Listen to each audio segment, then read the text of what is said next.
Welcome back guys. अब हम पढ़ेंगे इन एन एंटिक लैंड। ये अमिताभ घोष ने लिखा हुआ है। इसमें दो प्लॉट है, मतलब प्लॉट मतलब एक ही टाइम में दो स्टोरीज समथिंग लाइक चल रहे हैं कि दो अलग अलग चीज़ें हो रही हैं। ठीक है, तो 1890 की बात है।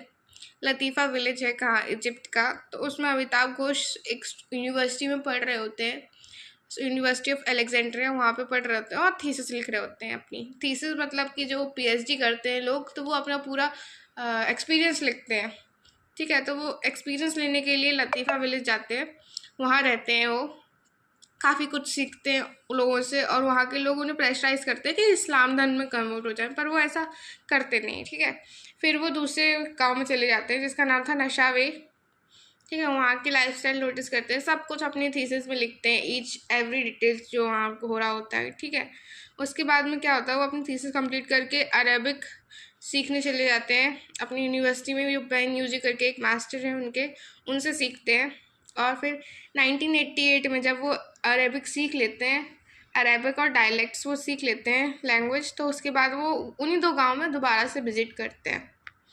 ठीक है, तो अब फिर वो जो चेंज हुए होते हैं उस गांव में, तो वो चीज़ नोटिस करते हैं कि ये 8 सालों में क्या क्या चेंज हुए, और उन सबको लिखते हैं वो। तो इराक और इजिप्ट के कॉन्फ्लिक्ट के चक्कर में काफ़ी सारे लोग उस गांव से माइग्रेट कर गए थे। ये चेंज हुआ, लोगों के घरों में काफ़ी सारे इलेक्ट्रॉनिक डिवाइस आ गए थे, टीवी, रेफ्रिजरेटर वगैरह।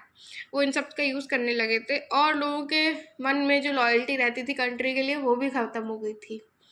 तो अपना एक ये प्लॉट था। अब अपना दूसरा प्लॉट है।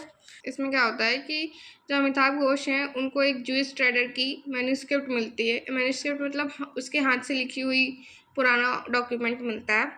उसके बाद उसको पता चलता है जो वैन यूजी है, जो उसके मास्टर थे, जिसने उसने अरेबियन सीखी, अरेबिक सीखी, डायलेक्ट सीखे, उसके पास एक इंडियन स्लेव था।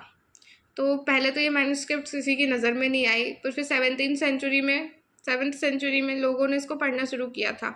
ठीक है, और वैन यूजी उस टाइम इंडिया चले गए थे, और उन्हें एक स्लेव को फ्री कराया था जिसका नाम आशू था, और फिर उससे शादी कर ली थी और उसके साथ बच्चे भी पैदा किए थे। फिर वैन यूजी का जो स्लेव था एक और, उसका नाम था बोमा। उसके और वैन यूजी के बीच में कोई स्लेव जैसा रिश्ता नहीं था, वो लोग स्टूडेंट्स जैसा रिश्ता था उनके बीच में, और दोस्त जैसा। तो फिर जो वैन यूजी की डेथ हुई, तो बोमा ने ही उनका सारा बिजनेस संभाला। उस टाइम भी ऐसा रिश्ता था कि भाई लोग स्लेव को स्लेव की तरह ट्रीट नहीं कर रहे थे।